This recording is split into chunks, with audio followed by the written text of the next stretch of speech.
Dito doon, nagsusukat ng sapatos. Woo! Ako nga pala, may regalo ko sa kanya.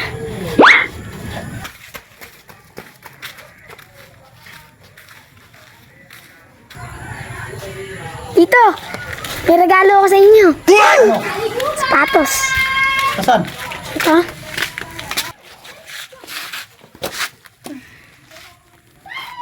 Regalo mo yan sa akin? Wow! Sige. Sukatin ko? Pwede.